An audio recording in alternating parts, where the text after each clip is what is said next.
వీళ్ళు ఎన్నెన్ని అన్న పసి పిల్లవాడు నవ్వాడు.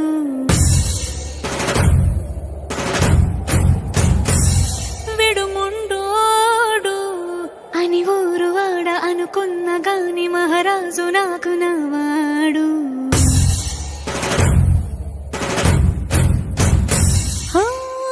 మాట పెడుసైనా మనసులో వెన్న రాయిలా ఉన్నవాడిలోన దేవుడెవరికి తెలుసును నాకన్నా. సూసేకి అగ్గిరవ్వ మాదిరి ఉంటాడే నా సావే.